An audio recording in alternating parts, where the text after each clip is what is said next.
26 చిన్న నక్క, నీవు ఒక బెదిరింపు లేదా ఒప్పించే లేఖ రాయడానికి ప్రయత్నిస్తుంటే, నీ నైపుణ్యాలకు ఇంకా పదును పెట్టాలి. నీతో కలిసి అడవిలో నడవడానికి నాకు సమయం లేదు. కాని రేపు మధ్యాహ్నం కాప్రికాన్ అల్లీలో నన్ను కలుసుకోవచ్చు. ప్రియమైన జాక్స్, నేను కేవలం మర్యాదగా ఉండటానికి ప్రయత్నించాను.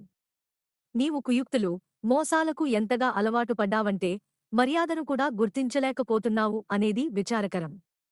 మేమందరం కావాలనుకున్నది సాధించడానికి మోసాన్ని ఆధారపడము. భవదీయురాలు ఇవాంజెలిన్ ఫాక్స్ అయితే ఇవాంజెలిన్ ఆ సందేశాన్ని పంపలేదు. కాని మరుసటి రోజు జాక్స్ను కలవడానికి దొంగచాటుగా బయటకు వెళ్లే ముందు దాన్ని రాయడం మాత్రం బాగుపించింది. దాన్ని ఎలా నిర్వహిస్తుందోనని ఆమె కొంచెం ఆందోళన చెందింది. ఆమె భద్రత గురించి వివాదాస్పదమైన ఆ స్కాండల్ షీట్ కథనం వచ్చిన తర్వాత ఆమెకు ఎవ్వరూ హాని చేయకుండా చూసుకోవడానికి అపోలో 2 గార్డులను నియమించాడు. కాని అతను ఆమెకు తనకు నచ్చినది చేసుకునే సంపూర్ణ స్వేచ్ఛను కూడా ఇచ్చాడు. మరియు ఆమె ఆ స్వేచ్ఛను వోల్ఫ్ హాల్ యొక్క రహస్య మార్గాల గురించి సమాచారం సంపాదించడానికి ఉపయోగించుకుంది. ఆమె తప్పించుకోవడానికి ఉపయోగించిన ఆమె గదిలోనే సౌకర్యవంతంగా ఉన్న ఒక మార్గం ఉంది. తాను కనపడకుండా పోయినట్లు ఎవరైనా గమనిస్తారో లేదో ఎవాంజెలిన్కు తెలియదు.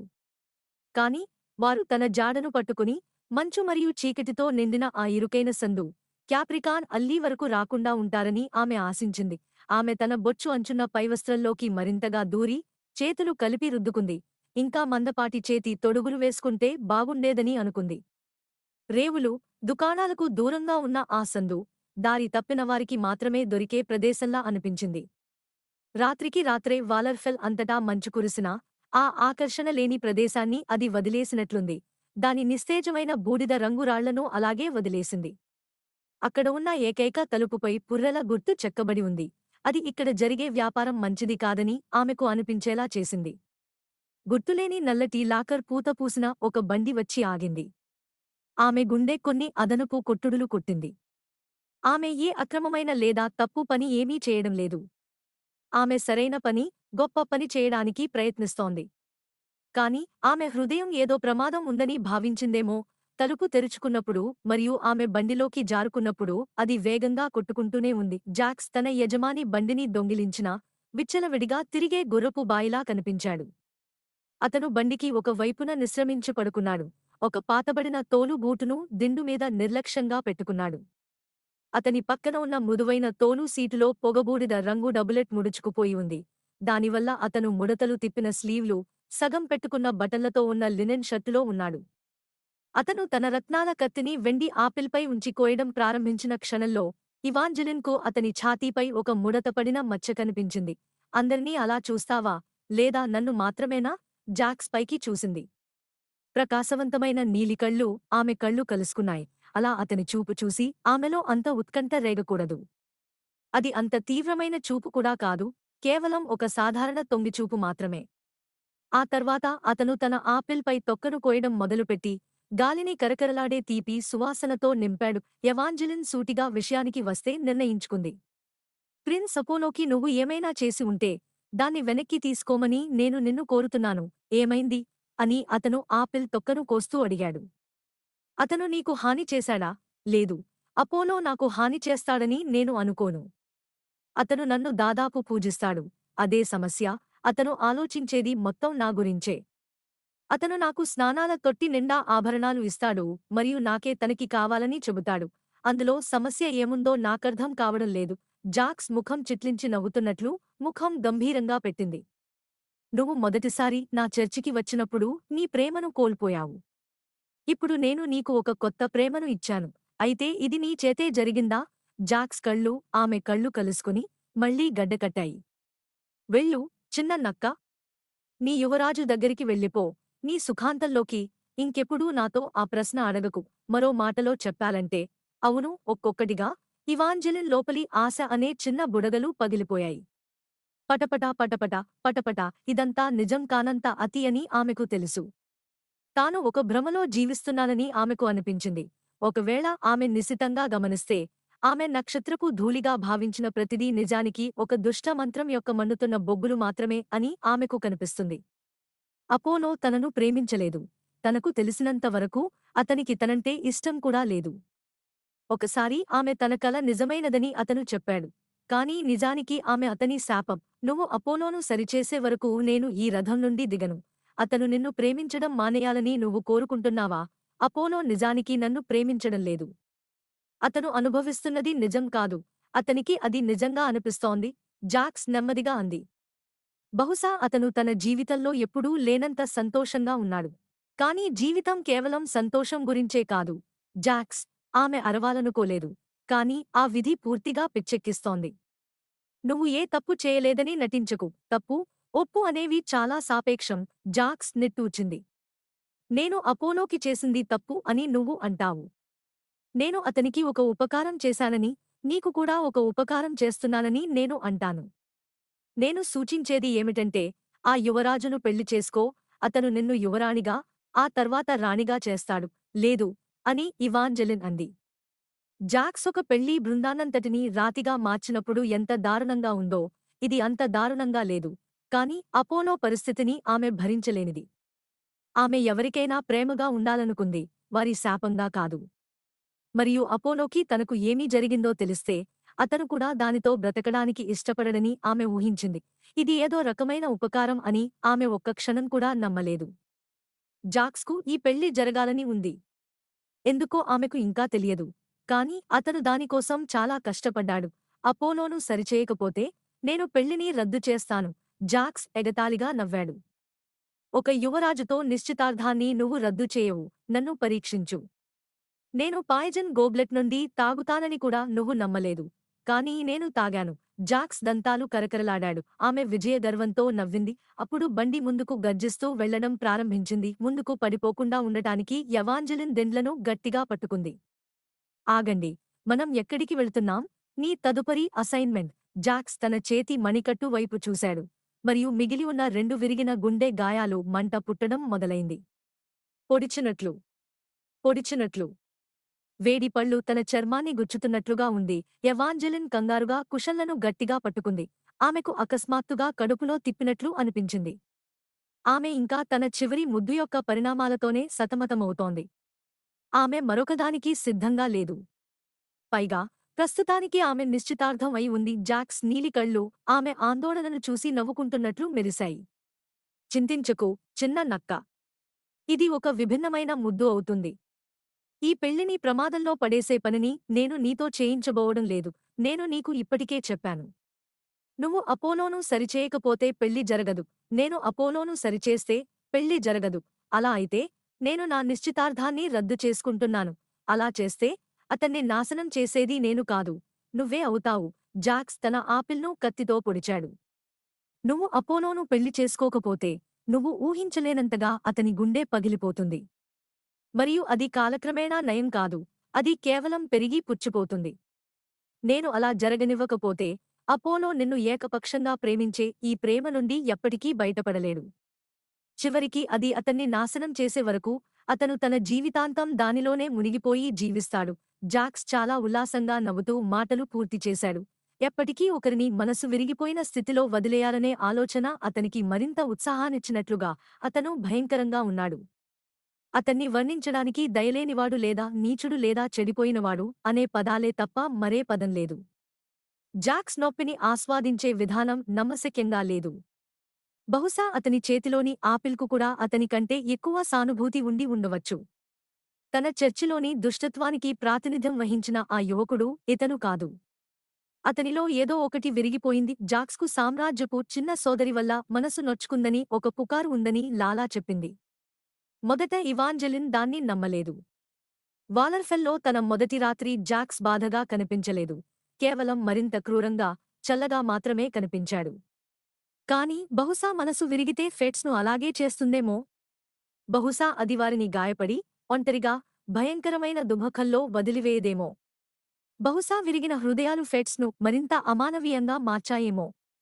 జాక్స్కు కూడా అదే జరిగిందా? నాకు జాలిపడుతున్నావా? జాక్స్ కఠినంగా, ఎగతాళిగా నవ్వాడు. వద్దు, చిన్న నక్క, నేను రాక్షసిని కాదని నీకు నువ్వు చెప్పుకోవడం నీకు ఒక పొరపాటు అవుతుంది. నేను ఒక ఫేట్, మరియు నువ్వు నాకు కేవలం ఒక సాధనం మాత్రమే. అతను తన కత్తి మొనను తన నోటి దగ్గరకు తీసుకువచ్చి, తన పెదవులతో ఆడుకుని కొన్ని చుక్కల రక్తాన్ని తీసుకున్నాడు. నన్ను భయపెట్టడానికి ప్రయత్నిస్తుంటే, నీ బెదిరింపుల విషయంలో జాగ్రత్త. జాక్స్ రథం దాటి దూసుకెళ్లి తన కత్తి మొనతో ఆమె పెదవులను గాయపరిచి రక్తం చుక్కలు కారేలా ఆడుకున్నాడు. అతను తన పెదవుల మధ్య కత్తిని చొప్పిస్తాడేమోనన్న భయం లేకపోతే ఎవాంజెలిన్ ఆశ్చర్యంతో ఉలికిపడి ఉండేది. కత్తితో ఆమెను ఎగతాళి చేస్తూ ఆమె మూసి ఉన్న నోటికి దాన్ని ఆనించి తన రక్తపు కలవరపరిచే తీపిని ఆమె రుచి చూసేంతవరకు అతని నీలి కళ్ళు మళ్లీ మెరిశాయి. నేను ఈ సంభాషణకు ఒప్పుకోవడానికి ఏకైక కారణం ఏమిటంటే నువ్వు గ్రహించినట్లుగానే అపోలోను నువ్వు పెళ్లి చేసుకోవడం నాకు అవసరం. కాబట్టి నేను నీకు ఒక పెళ్లి కానుక ఇస్తాను. నువ్వు అతన్ని పెళ్లి చేసుకున్న తర్వాత నేను ఆ యువరాజును తిరిగి యథాస్థితికి తెస్తానని, అతనిలోని నీ పట్ల ఉన్న కృత్రిమ భావనలన్నింటినీ తొలగిస్తానని వాగ్దానం చేస్తున్నాను. ఆ బండి అకస్మాత్తుగా ఆగిపోయింది. కానీ జాక్స్ కదలలేదు, ఇవాంజెలిన్ కూడా కదలలేదు. వారు ఎక్కడ ఆగారో చూడటానికి ఆమె కిటికీలోంచి బయటకు కూడా చూడలేదు. ఆమె తన దృష్టిని అతని మీదనే కేంద్రీకరించింది. జాక్స్ ఆమెను ఒక మూలకు నెట్టినట్లు అయింది. అతన్ని కాపాడటానికి ఆమె అపోలోను పెళ్లి చేసుకోవలసి వచ్చింది. మరియు ఆమె అతన్ని కాపాడితే వారి పెళ్లి తర్వాత జాక్స్ అపోలోలోని తన పట్ల ఉన్న భావాలను తొలగించితే అపోలో ఆమెను ప్రేమిస్తున్నానని ఇప్పుడు ఎంతగా అనుకుంటున్నాడో, దాదాపు అంతటి లోతుగా ద్వేషిస్తాడని ఆమెకు తెలుసు. నిజంగా గెలిచేది జాక్స్ మాత్రమే. జాగ్రత్తగా జాక్స్ కత్తి తన పెదవుల దగ్గర లేనంత వరకు ఆమె వెనక్కి వంగింది. కాని ఆమె ఇంకా అతని కత్తి పదునును, లోహపు చలువను మరియు తన పెదవులపై అంటిన అతని రక్తపు తీపిని రుచి చూస్తూనే ఉంది. ఆమె దాన్ని ఎప్పటికీ రుచి చూస్తూనే ఉంటుందేమో అనిపించింది. కనీసం ఈ పెళ్లి ఎందుకు కావాలో చెప్పు, కేవలం ఈ బహుమతిని అంగీకరించు. నేను కోరుకుంటున్నది ఎవరికీ హాని చేయదు. అతను అప్పుడే తన పెదవులకు అదిమిపెట్టిన రత్నాలు పొదిగిన కత్తిని ఆమె చూసింది. నొప్పి అనే పదానికి నాకు ఒకే నిర్వచనం ఉందని నేను అనుకోను. దానికి కృతజ్ఞతగా ఉండు, చిన్న నక్క. జాక్స్ ఆమెను కోరగా చూస్తూ నవ్వాడు. అతని నవ్వులో పదునైన అంచులున్నాయి. అతని నోటి మూల నుండి ఒక చుక్క రక్తం కింద పడింది, మరియు అతని ముఖంలో ఏదో దైవభక్తి లేని భావం కమ్మింది. నన్ను సృష్టించింది నొప్పే. 27 ఉత్తరాన 5 రకాల కోటలు ఉంటాయని ఇవాంజెలిన్ తల్లి ఒకసారి ఆమెతో చెప్పింది. కంచెకోట, మాయకోట, దెయ్యాల కోట, శిథిల కోట మరియు కథల పుస్తకంలోని కోట. ఇవాంజెలిన్ ఇంకా అన్ని రకాల కోటలను చూడలేదు. కాని జాక్స్ రథం నుండి దిగి తన ముందున్న ఆ అందమైన నిర్మాణాన్ని చూసిన వెంటనే ఆమెకు కథల పుస్తకంలోని కోట అనే మాటలు గుర్తొచ్చాయి. మెరిసే ఊదా రంగు ఇటుకలతో, వారుగా ఉండే నీలిరంగు పైకప్పులతో మరియు బంగారు కాంతి ప్రకాశిస్తున్న గులాబీ అంచుల కిటికీలతో ఈ ప్రదేశమే ఊరికథలు పుట్టిన చోటు అని ఎవాంజెలిన్ ఊహించుకుంది. కాని జాక్స్ లోపల ఉన్నదాన్ని నాశనం చేస్తాడని తెలిసి తాను అనుకున్నది తప్పని వెంటనే ఆశించింది. ఎవరో ఒకరి సుఖాంతాన్ని నాశనం చేయడానికే నన్ను ఇక్కడికి తీసుకువచ్చావా అని ఆమె అడిగింది. జాక్స్ ఆ రాతి దారిలో నడుస్తూ కత్తుల్లాంటి తన కళ్లతో కోటను గైకొట్టాడు. నీకు ఇక్కడ సంతోషకరమైన ముగింపులు దొరకవు. హౌస్ ఫార్చూనా యొక్క పెద్దమనుష్యురాలు ఈ వెర్రి గోడలలో నివసిస్తుంది. ఆమె తనను తాను కథల పుస్తకంలోని ప్రేమగల అమ్మమ్మగా నటించడానికి ఇష్టపడుతుంది, కాని ఆమె విషంలా తీవ్రమైనది. నువ్వు ఈ పర్యటన నుండి బతికి బయటపడాలనుకుంటే పెద్ద మనుష్యురాలిని కలిసినప్పుడు ఆమె చెంపను లేదా చేతిని వీలైనంత త్వరగా ముద్దు పెట్టుకోవాలి. ఎందుకు అని ఇవాంజెలిన్ అడిగింది. మీకు ఆమె నుండి ఏమీ కావాలి? ఆమె నిజంగానే అతను సమాధానం చెబుతాడని అనుకుంటుందంటే నమ్మలేకపోతున్నానని ఆ చూపులోనే చెప్పేస్తూ జాక్స్ ఆమెను చూశాడు. అతను సమాధానం చెబుతాడని ఆమె నిజంగా అనుకోలేదు, కాని అడగాల్సి వచ్చింది. దీనివల్ల ఆమెకు నొప్పి కలుగుతుందా అని ఆమె పట్టుబట్టింది. ఒక నిరాశ నిట్టూర్పు. ఒకసారి నువ్వు ఆ పెద్దమనిషిని కలిశాక ఆమెను బాధపెట్టడం గురించి నువ్వు ఆందోళన చెందవు. కాని చిన్న నక్క. జాక్స్ ఆమె నిరసనలను బండిలో ఉన్నదానికంటే ఎక్కువ మృదుత్వంతో అణిచివేస్తూ ఒక చల్లని వేలిని ఆమె నోటి దగ్గరకు తెచ్చాడు. దానితో ఆమె మోసపోగలదన్నట్టుగా. ఈ విషయం గురించి మనం వాదించే భాగాన్ని వదిలేద్దాం. నీకు ఇది చేయడం ఇష్టం లేదని నాకు తెలుసు. నువ్వు ఎవరినీ బాధపెట్టాలనుకోవడం లేదని, నీ సున్నితమైన మానవ హృదయం నిన్ను అపరాధ భావంతో బాధపెట్టడానికి ప్రయత్నిస్తోందని నాకు తెలుసు. కానీ నా పట్ల నీ బాకీ తీర్చుకోవడానికి నువ్వు దీన్ని తప్పక పూర్తి చేస్తావు. ఒకవేళ చేయకపోతే నువ్వు చనిపోతావు. నేను చనిపోతే నేను ప్రిన్స్ అపోలోను పెళ్లి చేసుకోలేను కదా. అయితే ఈ పని చేయడానికి నేను మరొకరిని వెతుక్కుంటాను. ప్రతి ఒక్కరూ మారుతారు. అతను ఆమె కింది పెదవిని ఒకసారి నిమిరి వెనక్కి జరుగుతూ నిర్లక్ష్యంగా రాతి బాటలో ఇంటివైపు నడిచాడు. తిరిగి వ్యతిరేక దిశలో వెళ్ళిపోవాలని ఆమె మనసు లాగుతోంది. తన స్థానం లేదనే విషయాన్ని ఆమె పూర్తిగా నమ్మలేదు. కాని ఆమె రాతిగా మారినప్పుడు జాక్స్ ఎలా వెళ్ళిపోయాడో కూడా ఆమె మరచిపోలేకపోయింది. తన స్థానం లేదని ఆమె పూర్తిగా నమ్మకపోయినా, తనకు కావాలనుకున్నది దక్కే అవకాశం ఉంటే, జాక్స్ తనను గాయపరచడానికి లేదా అంతకంటే దారుణంగా జరగడానికి అనుమతిస్తాడని ఆమె నమ్మింది. పార్టీలలో నువ్వు అందరినీ ఎందుకు పట్టించుకోవు ఇప్పుడు నాకు అర్థమైంది. అతన్ని అందుకోవడానికి దాదాపుగా పరిగెడుతూ ఇవాంజెలిన్ గొణిగింది. ఒకవేళ ఎవరైనా నిజంగా నీతో మాట్లాడితే, వాళ్ళు నువ్వు ఎంత రహస్యంగా ఉన్నావో గుసగుసలాడటం ఆపి, నిన్ను ఎంత భరించలేకపోతున్నారో మాట్లాడతారు. జాక్స్ ఆమెను పక్కచూపుతో కోపంగా చూశాడు.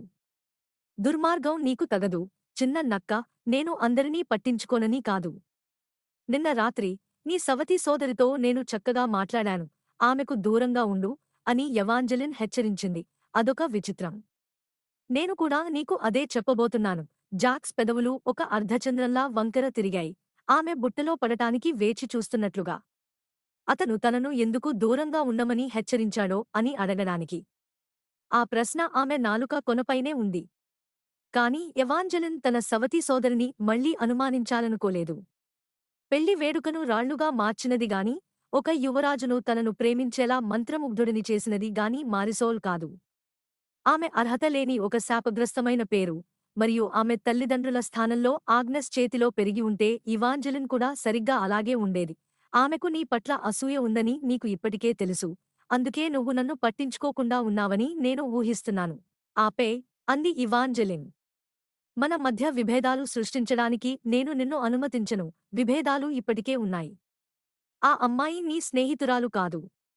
తను నీ స్నేహితురాలనని తనకు తాను చెప్పుకుంటూ ఉండవచ్చు. కాని నీ దగ్గర ఉన్నవి ఆమెకు ఇంకా ఎక్కువగా కావాలి. అది నిజం కాదు అని ఇవాంజెలిన్ గట్టిగా అంది.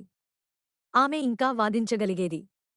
ఆమె టైం ముగిసే వరకు జాక్స్తో పోరాటం కొనసాగించగలిగేది.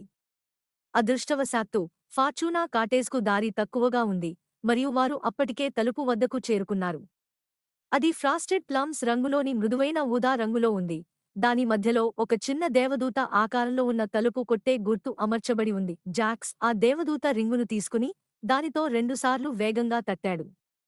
ఆ తలుపు తట్టేది ముఖం చిట్లించినట్లు ఎవాంజెలిన్కు అనిపించింది, మరియు అది ఎలా ఫీల్ అవుతుందో ఆమెకు అర్థమైంది. జాక్స్ తనను తాకడం ఆమెకు కూడా ఇష్టం లేదు. మళ్ళీ ఎప్పటికీ వద్దు. అతను తాకిన చోట ఆమె పెదవులు ఇంకా తిమ్మిరెక్కినట్లు ఉన్నాయి, మరియు ఆమె వాటిని నాకితే అతని రక్తం రుచి మళ్లీ వస్తుందని ఆమెకు తెలుసు. అతను తన గుర్తు పెట్టాడు. ఇప్పుడు అతను తనను ఉపయోగించుకోవాలని ప్లాన్ చేస్తున్నాడు. ఆమె ముందున్న తలుపు తెరుచుకోగానే ఆమెలో ఆందోళన పెరిగిపోయింది.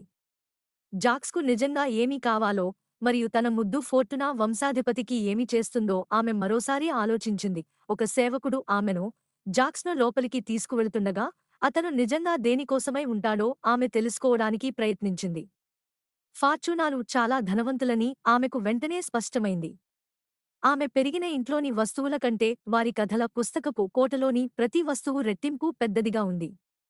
ఇంకా కార్పెట్లు కూడా మందంగా ఉండటంతో ఆమె ప్రతి అడుగు వేసినప్పుడు తన బూట్ల మడమలను మింగేస్తున్నాయి.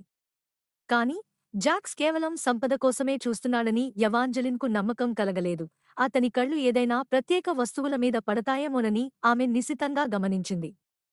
ఆ పనివాడు తెల్లబంగారు జుట్టు, పెయింట్ చేసిన నవ్వులతో ఉన్న చిత్రపటాల వరుసను దాటించి, చివరకు వారిని రెండు చిటపటలాడుతున్న మార్బుల్ ఫైర్ ప్లేస్లు, మెరుగుపెట్టిన క్వార్ట్జ్ పియానో, మరియు ఒక పెద్ద బే విండో ఉన్న వెచ్చని కూర్చునే గదిలో కూర్చోబెట్టాడు. అక్కడ మంచుతో కప్పబడిన తోట యొక్క ఆకర్షణీయమైన దృశ్యం కనిపించింది. అక్కడ మెరుస్తున్న నిప్పురవ్వలను నవ్వుతూ వెదజల్లుతున్న ఒక ఉల్లాసమైన నీలి డ్రాగను, మెత్తటి మంచు పిల్లి దూకి పట్టుకోవడానికి ప్రయత్నించింది. జాక్స్ ఆ దృశ్యాన్ని గాని, గదిలోని అందమైన వస్తువులను గాని కనీసం కన్నెత్తి చూడలేదు. అతను అగ్నికట్టెలలో ఒకదాని వద్ద ఆగి, తన మోచేతిని మంటెల్పై ఆనించి, సిగ్గులేని ఉద్దేశ్యంతో ఆమెను చూశాడు. భయపడకు, చిన్న నక్క. బహుశా నువ్వు దీన్ని ఆనందించవచ్చు కూడా. జాక్స్ యొక్క సోమరి గొంతు మళ్లీ తన తలలోకి ఎలా దూరిందో ఆమె ఎక్కువగా ఆలోచించకముందే స్టడీ గది తలుపు తెరుచుకుంది. నేను జూపిటర్ మరియు హాడీస్లను దాడి చేయనివ్వకముందే ఇక్కడి నుండి వెళ్ళిపోవడానికి నీకు 1 నిమిషం సమయం ఇస్తున్నాను. ఫార్చూనా వంశీయుల పెద్దమనిషి అయి ఉండవచ్చు ఆ వృద్ధురాలు. నడుము వరకు వచ్చే ఒక జత ఉక్కుబూడిద రంగు కుక్కలతో గదిలోకి దూసుకొచ్చింది. ఇది ఇంకా వాటి రాత్రి భోజనం కాదు, కాని నా శత్రువుల మాంసం కోసం వాటికి ఎప్పుడూ ఆకలిగా ఉంటుంది. టాబితా, జాక్స్ తన భంగిమకు తగ్గట్టుగా నాటకీయంగా నిట్టూర్చాడు. అతి నాటకీయమైన బెదిరింపుల అవసరం లేదు. నేను హామీ ఇస్తున్నాను. నా బెదిరింపులు నిజమైనవే. ముడతలు పడిన చేయి తన ఎడమవైపు ఉన్న కుక్కపై నిమరగా అది మెరుస్తున్న పళ్లను బయటపెట్టింది. నీకు ఇప్పుడు 42 సెకన్లు ఉన్నాయి. నేను చెప్పినప్పుడు నిజంగానే చెప్పాను. ఈ కొత్తగా వచ్చిన దాన్ని నేను ఎప్పుడైనా కలుసుకుంటే చంపేస్తానని. ఆ పెద్దమనుష్యురాలి చూపు ఇవాంజెలిన్ వైపు మళ్ళింది.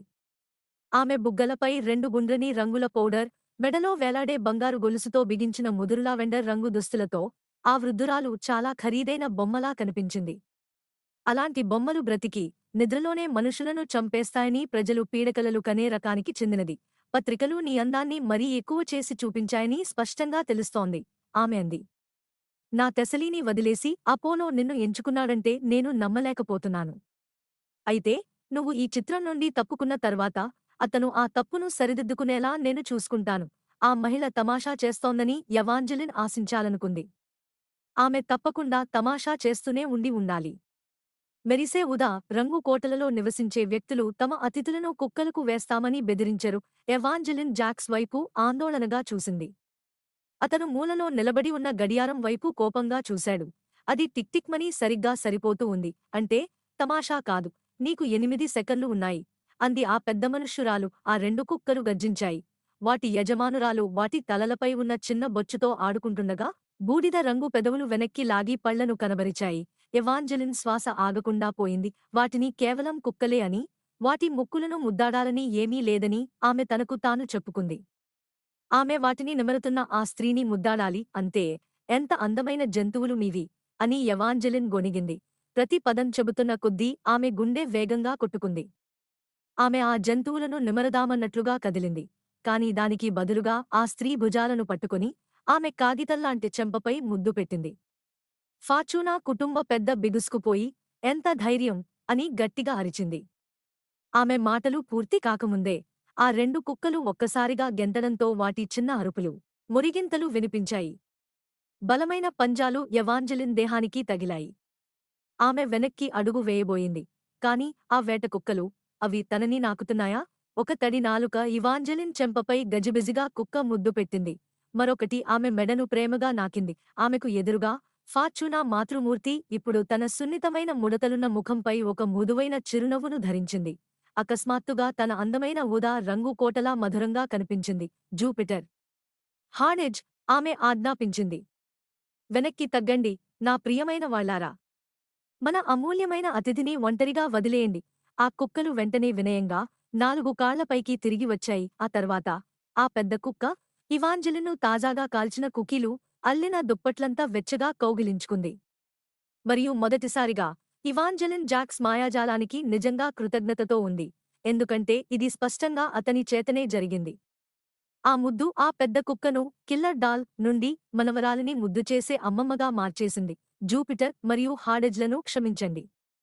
వాళ్ళు ఎవరినైనా చూసి చాలా ఉత్సాహపడినప్పుడు మాత్రమే అలా అల్లరి చేస్తారు. నా దారుణమైన ప్రవర్తనను కూడా మీరు క్షమించాలి. ఈ రోజు మీరు వస్తున్నారని నాకు ముందే తెలిసి ఉంటే బాగుండేది. నేను కుక్తో మీకోసం కొంచెం హాబ్గోబ్లిన్ ఫడ్జ్ చేయించేదాన్ని. జాక్స్ నవ్వి, ఆ నవ్వును హాబ్గోబ్లిన్ ఫడ్జ్ లాగా వినిపించే దగ్గుతో కప్పిపుచ్చాడు. ఆ ఫడ్జ్ మా తెసలికి చాలా ఇష్టం ఆ పెద్ద మనుష్యురాలు ముచ్చటిస్తూ చెప్పింది. మీరు ఆమెను ఇంకా కలవలేదా?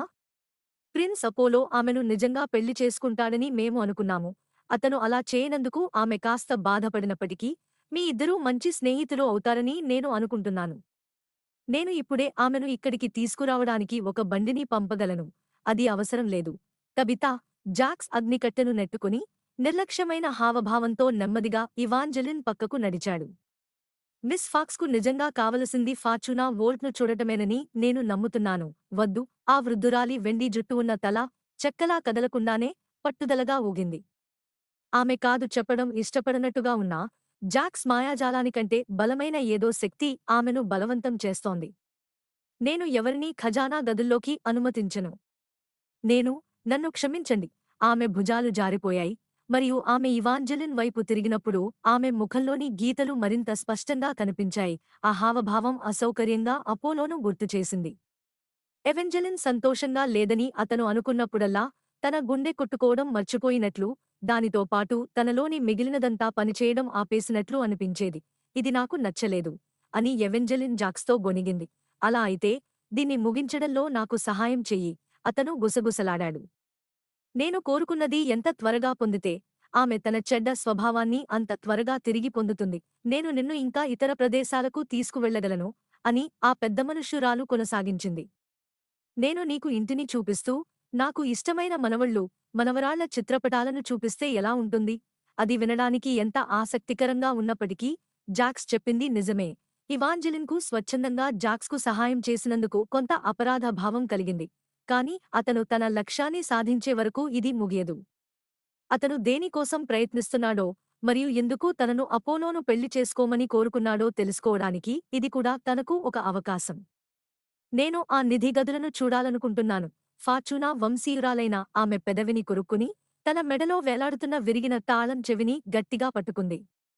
ఆమెకు ఇది చేయాలని అస్సలు లేదు. ఆమె గర్భాలయాలలో ఏదో చాలా విలువైనది, లేదా ప్రమాదకరమైనది ఉండి ఉండాలి. కాని ఈ అభ్యర్థన నేరుగా ఇవాంజెలిన్ నుండి వచ్చినందున ఆ మంత్రముగ్ధురాలైన స్త్రీ దానిని ఎదిరించలేకపోయింది. ఆమె మళ్లీ బొమ్మలా అయిపోయింది. తన వణుకుతున్న అవయవాలకు పూర్తిగా విరుద్ధంగా ఆమె పెదవులు ఒక ఉల్లాసమైన నవ్వును రూపొందించాయి. ఆమె తిరిగి వారిని గర్భాలయాల వైపు నడిపించింది. 28 ఒకదానికొకటి ఇరుకైన దారుల మలుపు, కొన్ని తాళం వేసిన తలుపులు, ఒక అలంకరణ వస్తువులో దాగి ఉన్న దారి, ఒక పొడవైన ఇనుప మెట్ల వరుస, 1000 వేగవంతమైన గుండె కొట్టుకులు, మరియు వారు దాదాపు అక్కడికి చేరుకున్నారు. భూమికి చాలా లోతులో, ఆ కథల పుస్తకపు కోట గర్భంలో, ఆ ప్రదేశం ఎవాంజెలిన్ను తన చేతులను ఛాతీకి కట్టుకునేలా చేసింది. తడిగా ఉన్న గ్రానైట్ గోడలు బూడిద మరకలతో నిండిన దీపాలతో కప్పబడి ఉన్నాయి. కానీ వాటిలో కొన్ని మాత్రమే వెలుగులో ఉన్నాయి, మరియు వాటి మంటలన్నీ మూలల్లోని నీడలను తరిమికొట్టడానికి చాలా బలహీనంగా ఉన్నాయి. ఆ గది మధ్యలో ఉన్న ఒంటరి కమానును కనిపించేంత వెలుగు మాత్రమే అక్కడ ఉంది. ఎవాంజెలిన్ తన చేతులను ఛాతీకి కట్టుకుంది. ఉత్తరానికి వచ్చినప్పటి నుండి ఆమె మరో 3 కమానులను చూసింది. ఉత్తరాన ఉన్న అపారమైన గేట్వే ఆర్చ్, అపోలో మొదటి పార్టీలో చిహ్నాలతో నిండిన కమాను, మరియు నోక్టే నెవరెండింగ్కు దారితీసిన, నిరంతరం మారుతున్న వధువుల కమాను. ఈ కమాను చాలా సాదాసీదాగా ఉంది, అయినప్పటికీ అది ఇతరుల వలనే ఒకే రకమైన శక్తితో కొట్టుకుంటున్నట్లు అనిపించింది. ఎండిన నాచు మరియు గోధుమ రంగు సాలెగూళ్లతో కప్పబడి, అది నీలం కంటే బూడిద రంగులో కనిపించింది, మరియు అది ఆమెకు చాలా కాలం క్రితం నిద్రలోకి జారుకుని, ఉద్దేశపూర్వకంగా ఒంటరిగా వదిలివేయబడిన ఒక విషయాన్ని గుర్తుచేసింది. దుర్విహారంలో నేను ఒంటరినే కానట్టుంది. జాక్స్ తన చూపును నాచుతో కప్పబడిన కమాను నుండి వణుకుతున్న ఫార్చూనా మాతృమూర్తి వైపు తిప్పుతూ గర్వంగా కనుబొమ్మలు ఎగరేశాడు. ఈ విషయం ఎవరికీ చెప్పకూడదు అంటూ ఆ వయసు మళ్లిన స్త్రీ తన చేతులను ఇరువైపులా విదిలించి అరిచింది. ఆ తర్వాత వారి అన్వేషణలో ఎప్పుడో తనను అనుసరించడం మానేసిన కుక్కలను ఆమె నిమరసాగింది. ఎవాంజెలిన్, దయచేసి దీనిని కలిగి ఉన్నందుకు నన్ను తక్కువగా అనుకోవద్దు. నేను నిన్ను ఎందుకు తక్కువగా అనుకుంటాను? ఎందుకంటే ఈ కమాను నాశనం కావాల్సింది. జాక్స్ ఆ నిర్మాణం ముందు సరిగ్గా ఆగి, కదలకుండా నిశ్చలంగా ఉండిపోయాడు. అతనికి దాని గురించి తెలిసే ఉంటుందని ఎవాంజెలిన్కు అనిపించలేదు. లేదు, అతనికి ఖచ్చితంగా తెలియదు. ఒకవేళ తెలిసి ఉంటే అతను ఇప్పుడు కంటే చాలా ముందే తన ముఖ కవళికలను బిగించేవాడు. నీలి రంగు జుట్టు కొన్ని అతని నుదుటిపైకి జారిపడ్డాయి, కాని అవి అతని కళ్లను కప్పలేకపోయాయి. అవి విశాలంగా, పగిలిన నక్షత్రంలా ప్రకాశిస్తూ, ఆశలా కనిపించే దానితో నిండి ఉన్నాయి. ఇవాంజెలిన్కు అంత బహిరంగంగా చూడకూడదని అనిపించినా ఆమె దృష్టిని మరల్చలేకపోయింది. అతని కళ్లలోని చూపు అతనిలోని కొన్ని కఠినత్వాన్ని మృదువుగా చేసింది. అతన్ని కలవకముందు ఊహించుకున్న ప్రిన్స్ ఆఫ్ హార్ట్స్ లాగా, విషాదకరంగా అందంగా, హృదయం గాయపడినవాడిలా కనిపించేలా చేసింది. వారు అతను కోరుకున్నదానికి దగ్గరవుతున్నారు. అది ఏమిటో తనకి తెలిస్తే బాగుండునని ఇవాంజెలిన్ కోరుకుంది. ఇతరవాటికి ఇది ఎలా భిన్నంగా ఉందో అని ఆలోచిస్తూ ఆమె ఆ నిద్రాణమైన కమానాన్ని మళ్లీ నిశితంగా పరిశీలించింది. మురికిలోంచి స్పష్టంగా చూడటానికి ఆమెకు కొన్ని క్షణాలు కళ్ళు చికిలించడం అవసరమైంది. కాని దాని పైభాగంలో చిన్న అక్షరాలతో చెక్కబడిన కొన్ని అపరిచిత పదాలు ఆమెకు కనిపించాయి. ఉత్సాహపు జలధరింపు ఆమె వెన్నులో పాకింది. ఇవాంజెలిన్కు ఆ పదాలను చదవడం రాలేదు. అయినా ఎందుకో ఆ భాష ఆమెకు తెలిసినట్లు అనిపించింది. ఇది వాలర్ల ప్రాచీన భాష? ఆమె ప్రశ్నించింది. తాను ఈ ప్రపంచంలోని ఈ భాగానికి మొదటిసారి ప్రవేశించినప్పుడు సముద్రం దాటి తనతో గుసగుసలాడిన తలలు నరికిన విగ్రహాలు ఆమెకు గుర్తుకు వచ్చాయి. జాక్ ఆశ్చర్యంగా తల వంచి చూశాడు. వాలర్ల గురించి నీకు ఏమీ తెలుసు? మా అమ్మ వాళ్ల గురించి నాకు చెప్పేది. అయితే ఎవాంజెలిన్ తన అమ్మ చెప్పినవి గుర్తుచేసుకోవడానికి ప్రయత్నించినా ఆమెకు పెద్దగా ఏమీ గుర్తుకు రావడం లేదు. ఆమెకు గుర్తున్నవి తలలు నరికివేయబడిన ఒక పురాతన రాజకుటుంబం యొక్క అస్పష్టమైన చిత్రాలు మాత్రమే. వాళ్ళు ఫేట్స్కు ఉత్తరాదిన సమానమైన వాళ్ళు. లేదు, అస్సలు కాదు. టాబితా, జాక్స్ ఇద్దరూ ఒకేసారి సమాధానమిచ్చారు. వాలర్లు కేవలం మనుషులు మాత్రమే అని జాక్స్ సరిదిద్దాడు. వారిలో సాధారణమైనది ఏమీ లేదు అని ఆ పెద్ద మహిళ గట్టిగా అంది. ఆమె వెన్ను నిటారుగా చేసింది. దానితో ఆమె ఇవాంజెలిన్ మొదట కలిసినప్పుడు కనిపించిన భయంకరమైన మహిళలా కనిపించింది. హోనోరా మరియు వోల్ఫ్రిక్ వాలర్ ఉత్తరానికి మొదటి రాజు మరియు రాణి, మరియు వారు అసాధారణమైన పాలకులు. ఆ పెద్ద మహిళ కళ్ళు దూరం చూసే గాజు కళ్లలా మారాయి. మరియు ఇవాంజెలిన్కు ఇతర అనేక ఉత్తర దేశపు కథలవలే ఈ కథ కూడా ప్రజలను మరచిపోయేలా చేసే ఒక శాపంతో శాపించబడిందేమోనని, ఆమె ఇంకేమీ చెప్పదేమోనని భయం కలిగింది. కాని ఆ మహిళ కొనసాగించింది. వోల్ఫ్రిక్ వాలర్ యుద్ధంలో జయించలేని ఒక యోధుడు, మరియు హోనోరా వాలర్ ఒక ప్రతిభావంతురాలైన వైద్యురాలు. ఆమెలో ప్రాణం ఉన్న దాదాపు ఎవరినైనా బాగు చేయగల లేదా నయం చేయగలదు. వారి పిల్లలందరికీ కూడా శక్తులు ఉండేవి. వారి కుమార్తె వెస్పర్కు భవిష్యత్ దర్శనం ఉండేది. వారి రెండవ పెద్ద కుమారుడు రూపాన్ని మార్చుకోగలడు, మరియు బహుళమైన వాలర్లు తమ శక్తులను కలిపినప్పుడు వారు చైతన్యం లేని వస్తువులలో మరియు ప్రదేశాలలో మాయాజాలాన్ని నింపగలరని చెప్పబడింది. అయితే అందరు ప్రతిభావంతులైన పాలకులలాగే వాలర్లు కూడా అతి శక్తివంతంగా తయారయ్యారు, మరియు వారి ప్రజలు వారిపై తిరుగుబాటు చేశారు. వారు వారి తలను నరికేశారు. ఆ తర్వాత వారి మాయలో మిగిలి ఉన్నదానిపై యుద్ధానికి వెళ్లారు. అది జరిగింది అలా కాదు అని ఆ పెద్ద మహిళ వెంటనే బదులిచ్చింది. ఆ మాటలు వేగంగా, నిశ్చయంగా ఉన్నాయి. కాని ఆ తర్వాత ఆమె నోరు తెరుచుకుని ఉండిపోయింది. ఆమె చెప్పాలనుకుంటున్న తదుపరి మాటలు బయటకు రావడం లేదన్నట్లుగా. ఏదేమైనా ఆ కథకు శపించబడినట్లు అనిపించింది. ఆ పెద్ద మనుష్యురాలు ఇవాంజెలిన్ వైపు చూసి మళ్లీ మాట్లాడగలిగే వరకు జాక్స్ ముఖం వంకర తిరిగింది. కాని ఇప్పుడు ఆమె కథలో వేరే భాగాన్ని చెబుతోంది. ఆ కమానులు వాలర్లు సృష్టించిన అత్యంత అద్భుతమైన విషయాలలో ఒకటి. అవి దూరంగా ఉన్న మరియు అందని ప్రదేశాలకు ద్వారాల వలె పనిచేస్తాయి, మరియు తలుపులుగా అవి అద్భుతమైనవి. ఒకసారి మూసివేస్తే ఒక కమానును సరైన రకమైన తాళం చెవితో మాత్రమే తెరవగలరు. ఒకవేళ మూసి ఉన్న కమానును నాశనం చేస్తే దాని అవతల ఏముందో తెలుసుకోవడం అసాధ్యం. అయితే జాక్స్ అన్నాడు, వాలర్లు ఈ గొడుగులను నిర్మించడానికి ప్రధాన కారణం వాటిని ఉపయోగించి ఉత్తరాన ఎక్కడికైనా ప్రయాణించగలగడమే. కొన్ని ఇలాంటివి బహుమతులుగా ఇచ్చి ఉండవచ్చు. కానీ వాటిలో కూడా కేవలం వాలర్లు మాత్రమే ఉపయోగించగలిగే రహస్య దారులు నిర్మించబడి ఉంటాయి. ఇది వారికి గొడుగు ఉన్న ఎక్కడికైనా ప్రవేశం కల్పిస్తుంది. అవన్నీ అబద్ధాలు. ఆ పెద్ద మనుష్యురాలు ముక్కుచీదారు. గొప్ప గృహాల నుండి అధికారాన్ని దూరం చేయడానికి ప్రజలు ఆ కథలను సృష్టించారు. వాలర్లు వెళ్ళిపోయారు. వారు తిరిగి రావడం లేదు కాబట్టి వారు రాజవంశాలకు చెందిన ఆర్చ్లను తప్ప మిగిలిన వాటన్నింటినీ నాశనం చేయాలని ఆర్డర్ చేశారు. నువ్వు చూస్తావు, ఇవాంజెలిన్, ఇది పూర్తిగా హానిచేయనిది. ఆ మ్యాట్రియార్క్ ఆర్చ్ దగ్గరకు వచ్చి జాక్స్ వైపు తన అరచేతిని పైకి చాపింది. మీకు అభ్యంతరం లేకపోతే, యువకుడా. అస్సలు లేదు. జాక్స్ రథంలో వాడిన ఆ ఆభరణాల కత్తిని తీసి ఆ స్త్రీ అరచేతిపై కొట్టి దాన్ని ఆమె చేతిలోకి జార్చాడు. నా బలిదాన రక్తంతో నా స్నేహితుల కోసం మరియు నా కోసం ప్రవేశాన్ని కోరుతున్నాను. ఆ పెద్ద మనుష్యురాలు తన రక్తసిక్తమైన చేతిని రాతికి ఆనించింది, మరియు అది గుండె కొట్టుకున్నట్లు కొట్టుకోవడం మొదలైంది. దబదబా, దబదబా, దబదబా. ఇవాంజెలిన్ కళ్ల ముందే ఆ రాళ్లు జీవం పోసుకున్నాయి. ఎండిపోయిన నాచు తాజాగా తయారై మంచు చుక్కలతో తడిసి ఆ రాళ్లు ఆకుపచ్చ మిశ్రమంతో మెరిసే నీలిరంగులోకి మారాయి. చూశావా, ప్రియమైనదానా? ఆ పెద్ద మనుష్యురాలు తన రక్తస్రావమవుతున్న చేతిని కిందకు దించింది, మరియు ఆ కమాను మధ్యలో ఖాళీగా ఉన్న ప్రదేశం కొత్తగా నరికిన చెక్క మరియు పురాతన మాయాజాలం వాసన వచ్చే మెరిసే ఓక్ తలుపుతో నిండిపోయింది. ఇది హౌస్ ఫార్చూనా అధిపతి చేతి నుండి నేరుగా, స్వచ్ఛందంగా ఇచ్చిన రక్తంతో మాత్రమే తెరుచుకుంటుంది. అంటే బలవంతంగా ప్రవేశించడం అసాధ్యం అన్నమాట అని జాక్స్ కొత్తగా కనిపించిన ఆ తలుపును తెరుస్తున్నప్పుడే ఎగతాళిగా అన్నాడు. ఎవాంజెలిన్ దగ్గరికి వెళ్ళింది, మరియు మిగతా కమానులన్నింటిలాగే రాళ్ల నుండి మరొక కరకరలాడే గుసగుస వినిపించింది. నన్ను కూడా లాక్ విప్పగలవని ఆ మాటలకు ఎవాంజెలిన్ ఉలికిపడింది. ఆ తర్వాత ఆమె శవమైపోయినట్లు నిశ్చలంగా ఉండిపోయింది.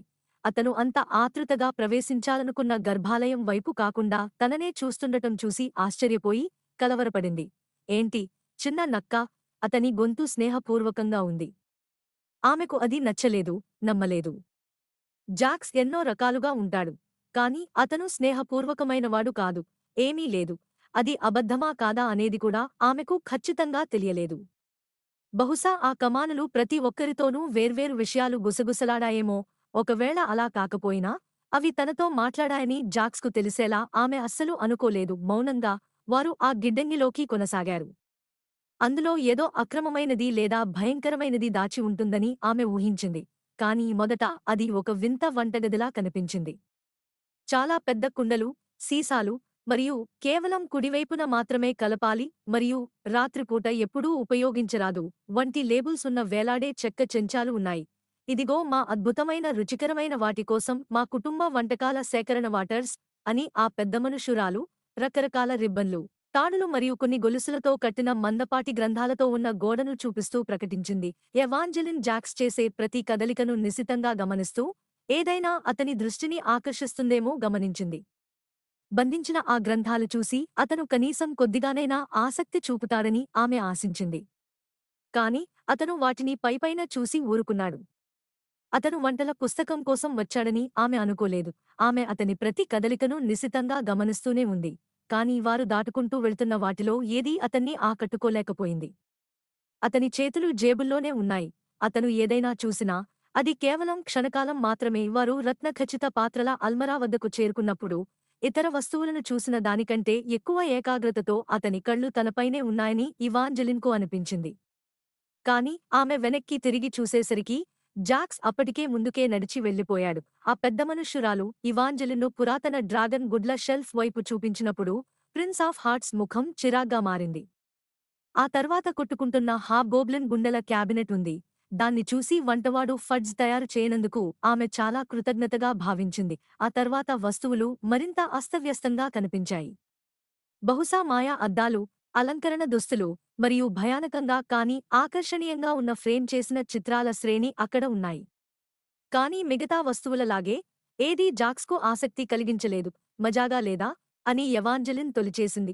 ఏదో ఒక చెత్త మాయా ప్రదర్శన వెనుక ఉన్నట్లుగా అనిపిస్తోంది అని జాక్స్ గొణిగాడు. జాక్స్కు కావలసినది దొరకడం లేదన్నందుకు ఎవాంజెలిన్ సంతోషించాల్సింది. కాని దాని అర్థం అతనికి ఏమి కావాలో ఆమెకు కూడా తెలియడం లేదని. నేను నీకు సహాయం చేస్తాను. ఎవాంజెలిన్ అతని నుండి చివరకు ఒక సమాధానాన్ని రాబట్టాలనే ఆశతో గుసగుసలాడింది. నువ్వు దేనికోసం వెతుకుతున్నావో నాకు చెబితే నేను దాన్ని కనుక్కోవడానికి ప్రయత్నిస్తాను. జాక్స్ ఆమె ప్రతిపాదనను పట్టించుకోలేదు. ఎవాంజెలిను పూర్తిగా విస్మరిస్తూ అతను పచ్చిమణితో చేసిన ఒక పుర్రెను తీసుకుని ఒక ఆపిల్లాగా పైకి కిందకి విసిరాడు. అది చాలా చాకచక్యంగా, వేగంగా మరియు కొంచెం క్రూరంగా దేన్నైనా గాయపరచాలనుకుంటున్నట్లుగా ఉంది. జాక్స్ తన సహాయం తీసుకోవడానికి గర్వపడ్డాడో లేదా అతను దేనికోసం వెతుకుతున్నాడో ఆమెకు తెలియకూడదని అనుకున్నాడో. ఏది ఏమైనా అతను స్పష్టంగా ఆ గర్భరూణంతో విసిగిపోతున్నాడు. మరియు అది కేవలం ఆమె ఊహే కావచ్చు. కాని ఆమె ముద్దులోని మాయాజాలం కూడా బలహీనపడుతున్నట్లు అనిపించింది. పెద్ద మహిళ ముఖంలో చిరునవ్వు మాయమైంది. ఆమె భుజాలు జారిపోయాయి మరియు తనకు ఇష్టమైన వాటి గురించి గొప్పలు చెప్పుకోవడం కూడా ఆపేసింది. ఆ పుర్రెను అటూ ఇటూ విసిరేసినందుకు జాక్స్ను తిట్టడానికి కూడా ఆమె ప్రయత్నించలేదు.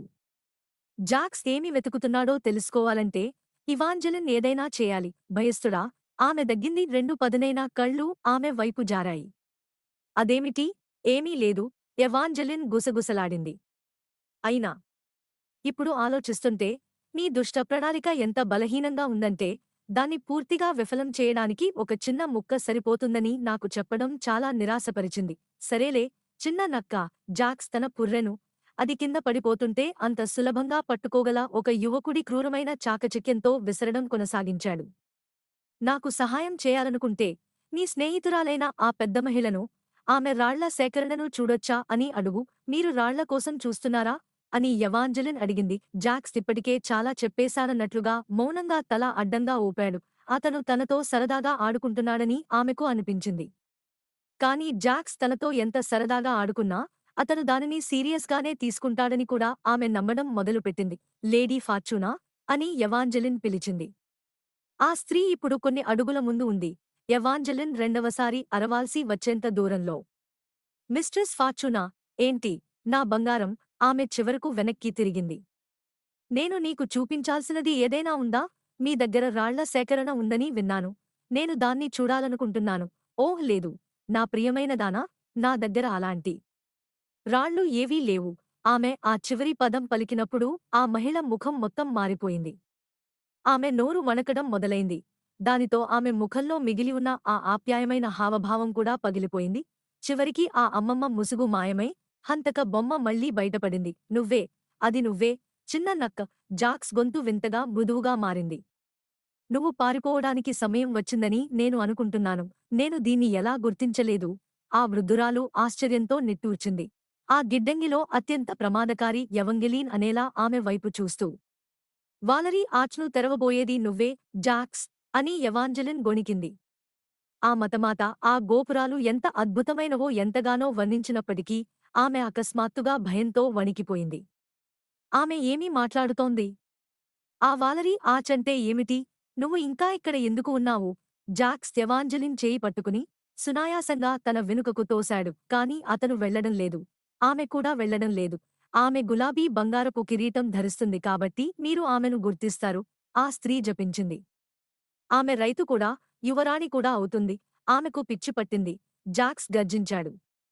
నువ్వు ఇప్పుడే ఇక్కడి నుండి వెళ్ళిపోవాలి. ఎవాంజెలిన్ గుండె వేగంగా కొట్టుకుంది. అదే పని చేయమని తనను తాను ప్రోత్సహిస్తూ. బయటకు వెళ్ళు, బయటకు వెళ్ళు, బయటకు వెళ్ళు. కాని ఆమె అక్కడే కదలకుండా ఆ పెద్దమనిషి జపం వింటూ నిలబడిపోయింది. ఆమె గులాబీ బంగారంతో కిరీటం ధరిస్తుంది కాబట్టి మీరు ఆమెను గుర్తిస్తారు.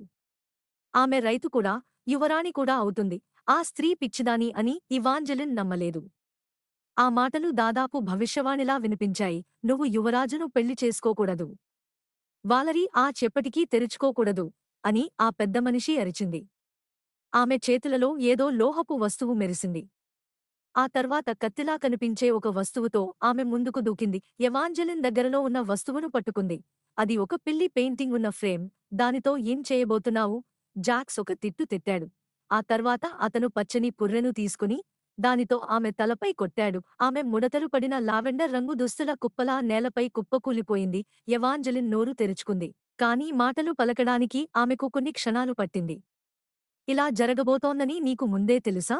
నేను ఆమె నిన్ను చంపడానికి ప్రయత్నించాలని కోరుకున్నానని అనుకుంటున్నావా? జాక్స్ ఆమె ఊహించిన దానికంటే ఎక్కువగా మనస్తాపం చెందినట్లుగా వినిపించాడు. అతను ఆ పుర్రెను కింద పడేశాడు. అది నేలమీద పడి పెద్ద శబ్దంతో పెద్దమ్మ పక్కన దబాలున పడింది. ఆ స్త్రీ ఛాతీ నెమ్మదిగా, అస్థిరంగా పైకి క్రిందికి కదులుతోంది. ఆమె ఇంకా శ్వాసిస్తోంది. కానీ ప్రాణాలతో ఉండేంత మాత్రమే.